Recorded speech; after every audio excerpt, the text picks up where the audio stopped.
le fonds socialisé d'investissement, pour résumer, c'est l'outil qui nous permet de nous passer à la fois des actionnaires et des marchés financiers.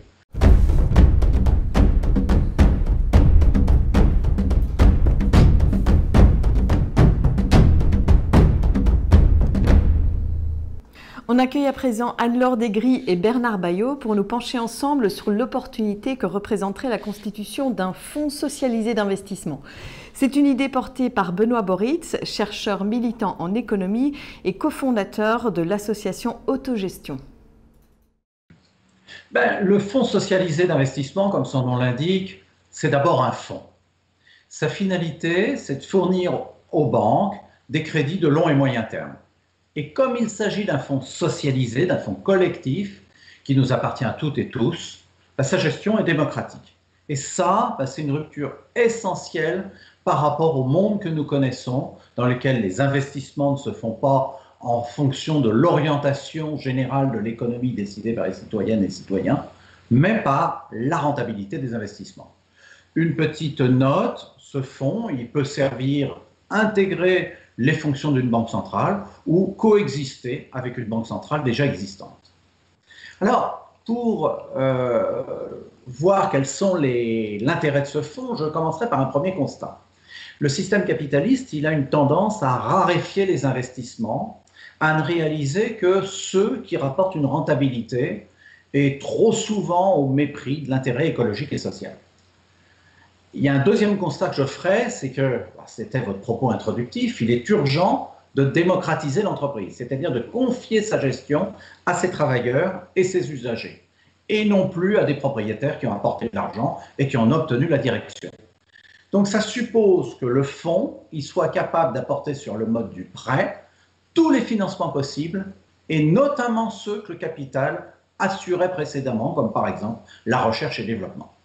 Donc, pour résumer, l'objectif du fonds, c'est d'apporter la démocratie dans l'économie. C'est d'une part permettre aux salariés et aux usagers de diriger les entreprises tout en offrant à la collectivité les moyens de définir les grandes orientations de l'économie. Alors, une fois qu'on a posé ça, la question qui se pose, c'est comment ça va faire, comment ça va fonctionner. Je dirais, on va d'abord initier ce fonds. On va l'initier par des prélèvements fiscaux et puis sincèrement, je préfère les cotisations sociales. Pourquoi? Parce que ces cotisations, elles permettent d'augmenter la part des salaires dans la valeur ajoutée et donc de poser la question de l'éviction des actionnaires et la démocratisation immédiate des entreprises. Alors, comme je l'ai dit, ce fonds, il accorde des crédits de moyen et long terme aux banques. L'intérêt, c'est que ça permet de stabiliser le bilan des banques qui n'ont pas besoin de se refinancer sur des marchés financiers qui ne serviront plus à rien d'ailleurs. Et puis, bien sûr, je précise qu'on parle ici de banques socialisées, c'est-à-dire des banques qui sont dirigées par leurs salariés et leurs usagers, comme les autres entreprises. Alors, les banques, les entreprises, elles continueront de se financer auprès des banques sans critères particuliers. La grande nouveauté, c'est le débat démocratique sur l'orientation de l'économie qui débouche sur des budgets d'investissement par thème ou par nature. Alors, je vais donner deux exemples pour l'illustrer. La transition écologique, la transition écologique, un de ses aspects, c'est l'efficience énergétique. Il est possible de définir un budget pour l'isolation des habitations. Et à partir de ce moment-là, les banques vont piocher dans ce budget. Autre chose, on parlait de la recherche et développement tout à l'heure, elle ne se finance actuellement que par les apports en capitaux. On va définir une enveloppe budgétaire qui sera destinée à cette fonction. Le rôle du fonds, c'est d'exécuter ce que les citoyennes et citoyens ont décidé, donc d'exécuter ces enveloppes, et pour chacun de ces enveloppes, de définir un taux d'intérêt qui pourrait éventuellement être négatif d'ailleurs, pour subventionner les chantiers prioritaires que nous nous sommes donnés. Alors, je pense sincèrement que ce fonds est capable d'aider à relever les défis sociaux et environnementaux de notre époque. Bon, c'est une banalité que de dire que notre monde court actuellement à la catastrophe écologique et sociale. Je pense que la raison principale, c'est l'absence de démocratie économique. Il y a un pouvoir qui appartient de facto à celles et ceux qui ont de l'argent, du capital. Alors, bien sûr, il existe une démocratie qui nous permet d'élire une chambre législative, un gouvernement. Bien sûr qu'ils ont la possibilité d'inciter les investissements dans un sens ou dans un autre, mais ils sont toujours en but avec des investisseurs qui ont des exigences de rentabilité. Et du coup, on oublie ce qui sont les besoins urgents. Donc, le fonds socialisé d'investissement, pour résumer, c'est l'outil qui nous permet de nous passer à la fois des actionnaires et des marchés financiers. C'est l'outil qui permet l'émergence d'une démocratie économique véritable dans laquelle on pourra décider les grandes orientations de l'économie. Or, ça ne garantit évidemment pas que la population prendra les bonnes décisions, mais ça signifie qu'elle pourra désormais les prendre en toute liberté, sans avoir à transiger avec le pouvoir politique de l'argent, qui aura de facto disparu.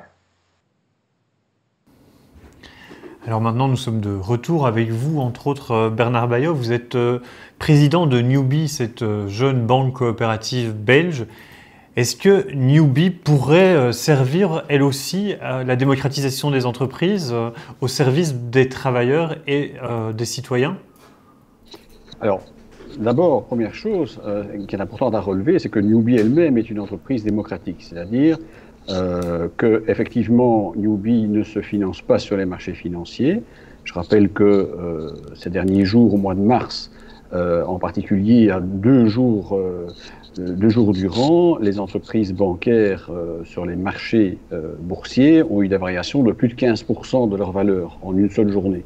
Donc il y a là un facteur effectivement de volatilité très forte. Une coopérative, qu'il s'agisse d'une coopérative bancaire ou n'importe quel type d'entreprise, appartient à ses clients, à ses travailleurs, etc., suivant les modèles, et donc n'est pas soumis effectivement à ces marchés financiers. Donc le modèle Newbee repose là-dessus.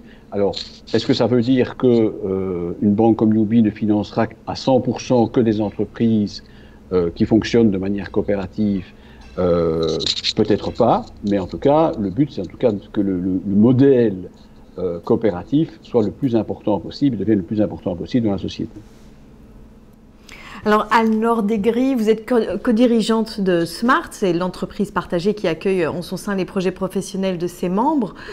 Est-ce que vos membres rencontrent des problèmes auxquels aujourd'hui un fonds socialisé d'investissement pourrait répondre? Je pense en particulier aux artistes qui, si je me trompe, sont nombreux à passer par Smart. Alors, des problèmes de financement, bien sûr qu'on en rencontre, puisque dans ce modèle, même si il a une vingtaine d'années au sein de Smart, il est toujours perçu comme atypique. Sur la question du fonds socialisé d'investissement, évidemment que ça serait bien, puisqu'on fait partie des organisations qui ont des problèmes, je vais dire, presque structurels de financement. Nous sommes une coopérative, donc nous ne rémunérons pas le capital, par contre nous le possédons. Ça c'est quand même un point, puisqu'on faisait référence à de la démocratie économique qui est majeure, mais on ne rémunère pas le capital, donc on n'attire pas d'investissement. Et comme on ne dégage pas de marge particulière, les banques telles qu'elles sont organisées aujourd'hui, on a souvent du mal à trouver ce dont nous avons besoin. Sur le fonds socialisé d'investissement, comme je le comprends, sur un flux monétaire qui serait permanent, du coup ça vient aussi questionner la façon dont on s'organise autour de nos fonds propres, puisque aujourd'hui dans la coopérative, il y a des fonds propres qui sont amenés petit morceau par les milliers de coopérateurs qui utilisent Smart.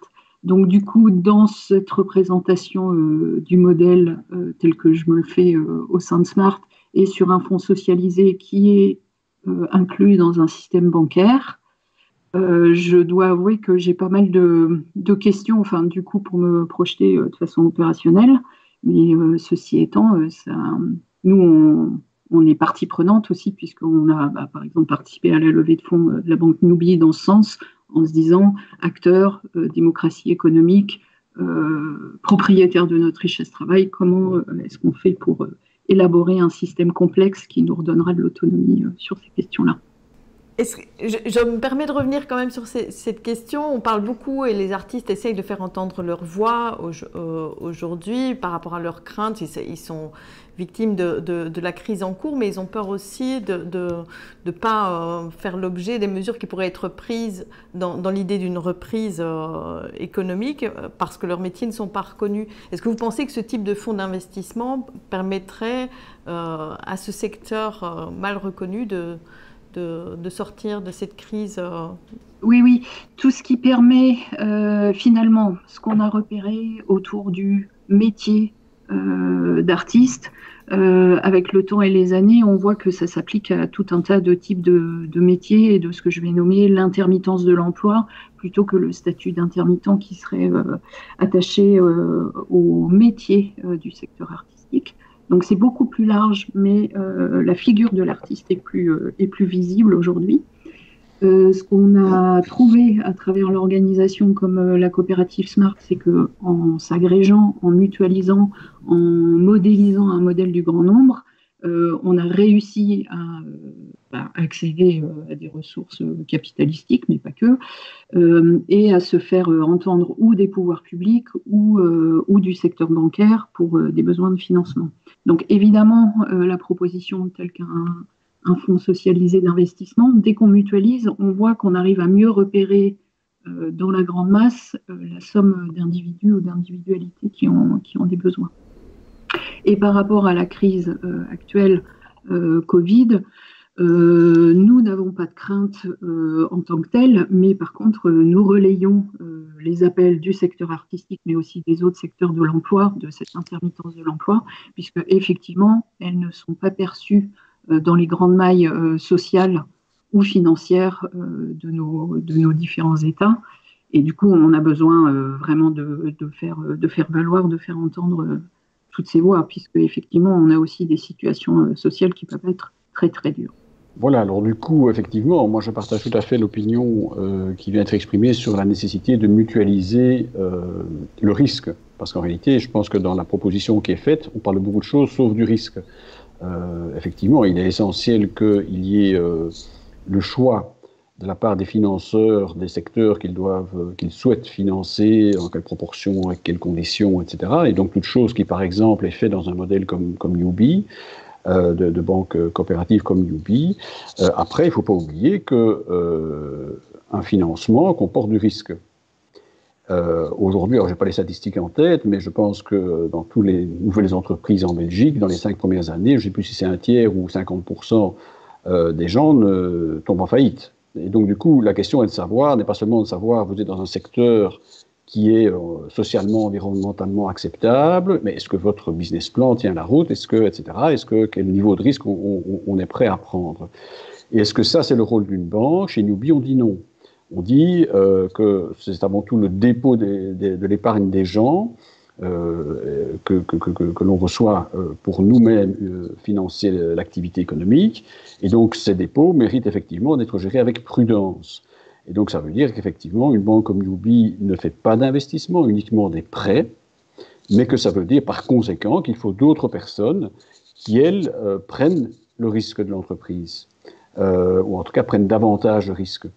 Et donc, du coup, l'idée d'avoir des coopératives de travailleurs qui mutualisent ce risque entre eux est évidemment essentielle.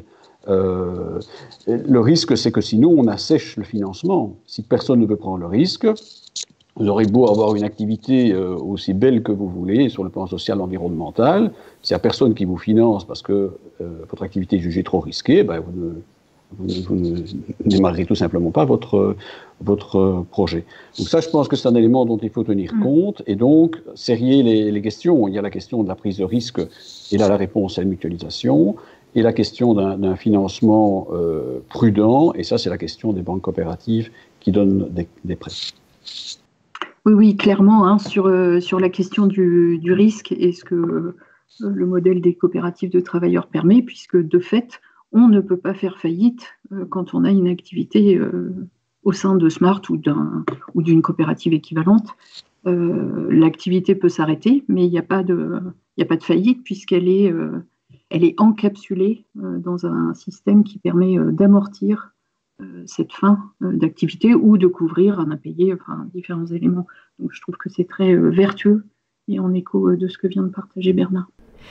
Merci Bernard Baillot, merci Anne-Laure Desgris d'avoir évoqué en particulier la question des risques. Alors des risques d'un autre type mais très réels, bon nombre de travailleurs et surtout de travailleuses en ont pris et en prennent encore durant cette crise en étant en première ligne d'emplois qui sont particulièrement utiles pour l'instant et particulièrement mal payés depuis longtemps et depuis toujours. On va voir à présent comment on pourrait revaloriser ces emplois les plus utiles socialement.